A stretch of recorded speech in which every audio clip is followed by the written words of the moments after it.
आखिर क्यों तेजस्वी यादव जैसे लीडर को ये कहना पड़ता है कि मैं जीतते ही सबसे पहले कानून बनाऊंगा, कानून बना करके नौकरी दूंगा?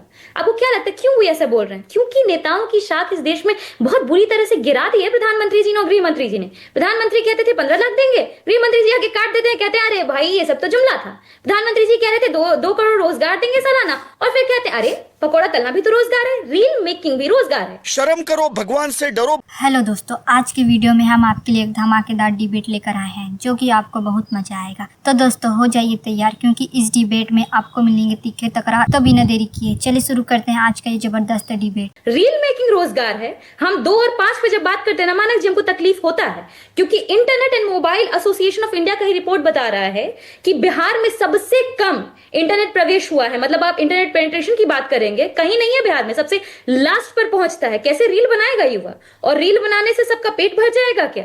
क्योंकि अगर प्रधानमंत्री जी के लिए रील रोजगार है तो प्रधानमंत्री की कुर्सी छोड़कर वो भी रील बनाना शुरू कर दे। इसीलिए हम ये कह रहे हैं कि जो भी हम आप अब से पहले जो कह रहे थे कि आपकी योजनाओं की कॉपी हो रही है, आपकी योजनाओं की कॉपी हो रही है, अब तो जेडीयू वाले, एनडीए वाले कह रहे हैं कि आपने कॉपी कर लिया। इन्होंने 2 लाख का वादा किया, 10,000 और 1,90,000, आपने 5 लाख देने का वादा कर दिया 4 जातियों के लिए। देने का वादा हुआ है, वो 5 लाख देने का वादा है क्या? उन्होंने कहा कि अगर कोई भी व्यक्ति कर्ज लेना चाहे 5 लाख तक तो हम ब्याज मुक्त देंगे, उसको इंटरेस्ट नहीं लगेगा उस पर, और उसको लेकर के वो खुद के स्किल डेवलपमेंट का इस्तेमाल कर सकते हैं, ऐसे मशीन खरीद सकते हैं, काम करने में आसानी हो। पर 2 लाख की जब बात आई, 10,000 रुपए दिए गए, ये तो बाद में अमित शाह जी ने बता दिया कि that was a seed amount, बाद में जो होगा वो बैंक से लोन लेना होगा। भाजपा के प्रवक्ता बताया अभी कि ये जो भी 10,000 का अमाउंट दिया गया था, क्या महिलाओं को नहीं लौटाना पड़ेगा? क्या वो कर्ज नहीं था क्या, या क्या था वो अमाउंट? क्योंकि अभी देखिए, आप जब भी बात करते ना इन अमाउंट्स की, मुझे तकलीफ होती है मानक जी, इसलिए क्योंकि बिहार जब खुद कमा सकता है, अगर इंडस्ट्रीज हो, रोटी रोजगार पैदा करके खुद ही खुद का पेट पाल सकता है, तो क्या हम 10,000 20,000 की बात करें, या फिर हम इंडस्ट्रीज लाने की बात करें? पर हम इंडस्ट्री की भी बात करते हैं तो हमारे अमित शाह जी कह देते हैं बिहार में तो जमीनें नहीं। आप भी तो 5 लाख दे रहे हैं, कमाल है। आप उनके 2 लाख पर सवाल उठा रहे हैं, आप भी 5 लाख दे रहे हैं। 5 लाख अकाउंट में भेज रहे हैं क्या? अकाउंट में भेज रहे हैं क्या? हमने ये कहा है कि जितनी अति पिछड़ी जातियां हैं वो लोन ले सकती हैं, वो ब्याज मुक्त होगा, ताकि वो लोन लेने में हिचकिचाए नहीं, कोई बिचौलिया ना हो जो पैसा ना खा जाए। अच्छा प्रियंका, एक बात बताइए, ये प्रेस कॉन्फ्रेंस तो मैनिफेस्टो जारी करने के लिए थी, आते ही तेजस्वी यादव ने सीधा इसी मुद्दे को क्यों उठा दिया कि नीतीश जी को बीजेपी सीएम नहीं बनाएगी, हमारे पास तो चेहरा है, उनके पास चेहरा भी नहीं है? क्या वजह थी? इसका खबर तो हमको लगता है कि आप ही का न्यूज चैनल दिखाया है ना मानक जी, दिखा रही हूं मैं, आप ही का न्यूज चैनल का न्यूज 24 का ही रिपोर्ट है। अमित शाह जी क्या कह रहे हैं ये देखिए। इन्होंने ये कहा है अगर बीजेपी महाराष्ट्र में अपनी ताकत पर चलेगी तो उसे बैसाखियों की जरूरत नहीं। अब अमित शाह जी जो महाराष्ट्र के लिए कह रहे थे वो बिहार के लिए पहले से ही दाना फेंक दिए हैं, पहले से इंफॉर्मेशन लीक कर दी है कि बिहार में हम क्या करने वाले हैं। और मैं इसलिए ऐसा कह रही हूं कि क्योंकि बिहार में भी जो जेडीयू के कार्यकर्ताओं के बीच में आप जाइएगा तो उनके बीच में भी ये खबर है कि इस बार लालटेन को ही जिताना है, क्योंकि सामाजिक न्याय पसंद लोग कभी भाजपा के साथ जा ही नहीं सकते, और उनको भी मालूम है कि नीतीश जी को पूरी तरह खत्म कर दिया गया है। तो इसलिए अब कोई ऑप्शन है तो that is only and only RJD. तो इसलिए चलो सामाजिक न्याय की रथ को मजबूत किया जाए। एक बात बताइए, एक वीडियो भी बड़ा वायरल हो रहा है, आपने भी देखा होगा प्रियंका, आप तो बड़ी एक्टिव रहती हैं एक्स पर और बाकी सोशल मीडिया प्लेटफॉर्म्स पर, और वो तेजस्वी यादव से सवाल पूछा गया जिस राज्य का बजट 3 लाख करोड़ है, उस राज्य में चुनाव में आप 30 लाख करोड़ के वादे कर रहे हैं। कोई तो लॉजिक, कोई तो सेंस होना चाहिए ना। 3 लाख करोड़ का स्टेट का बजट है, वादे 30 लाख करोड़ के। जब लॉजिक और सेंस की बात करते हैं तो मुझे मोस्ट इलॉजिकल और इनसेंसिबल व्यक्ति हमारे प्रधानमंत्री जी नजर आते हैं। 7.5 लाख करोड़ से ऊपर का वादा बिहार में वो कर रहे हैं अभी तक स्कीम्स का। कितना बजट है तब याद नहीं आया था? जब प्रधानमंत्री जी ने ये कहा था 15 लाख हर खाते देंगे, तब ये याद नहीं आया था कि हमारे देश का कितना बजट है, कितना शून्य उसमें आ जाएगा, तब नहीं याद आया। जब कहे 2 करोड़ रोजगार सालाना देंगे तो बजट कितना होगा याद नहीं आया। इनफैक्ट जब तेजस्वी जी ने कहा था कि हम आते ही पहली कलम से हम 10 लाख रोजगार देंगे, तब भी यही सवाल उठा था। ठीक है, okay, alright, okay. Neeraj Kumar,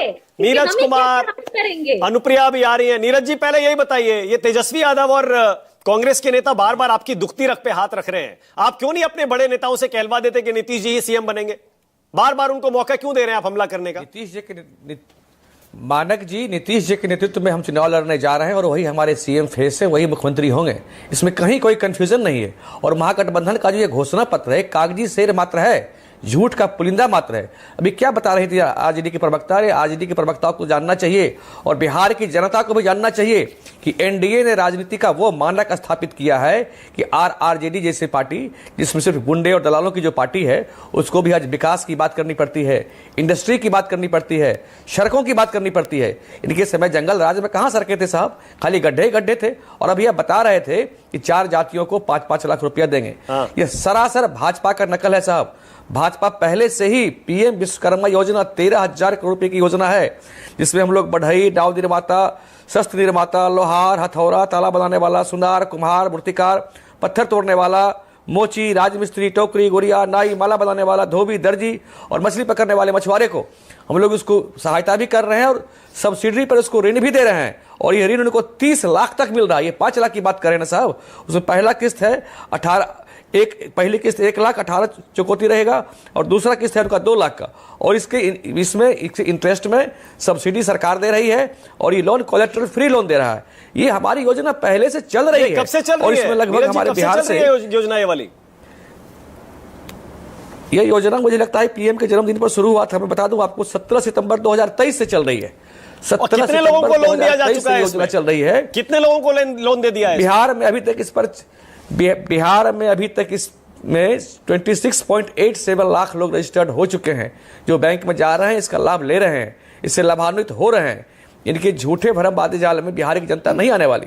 और ये बात करते हैं कि महिलाओं को, अच्छा थोड़ा ये क्लैरिटी भी दे दीजिए, ये क्लैरिटी और दे दीजिए नीरज जी। जी पहले तो ये जो 10,000 रुपए अकाउंट में डाले आपने महिलाओं के, उसके बाद 1,90,000, अनुप्रिया से भी मैं यही पूछूंगा, क्या ये लोन है? क्या ये बाद में वापस देना पड़ेगा क्या? जी नहीं, बिल्कुल लोन नहीं है। आरजेडी के लोग इस पर भ्रम फैलाने का प्रयास कर रहे हैं। ये बिहार की महिलाओं को सहायता राशि दी गई है ताकि वो स्वरोजगार को बढ़ावा दे सके, स्वरोजगार कर सके। हाँ। और जो अच्छा रोजगार उससे करेंगी, हाँ, उनके खाते में फिर से 2-2 लाख रुपए अतिरिक्त दिए जाएंगे। ठीक है, ये सरकार का एनडीए का वादा है। और सरकार और मतलब वापस नहीं मांगा जाएगा ना ये 2 लाख रुपया? वापस नहीं लेंगे ना ये? जी नहीं लेंगे। और एनडीए इसलिए ही जानी जाती है कि मैनिफेस्टो में जो वादा करती है उसे पूरा करती है। ठीक है, ओके नीरज जी, एक सवाल और,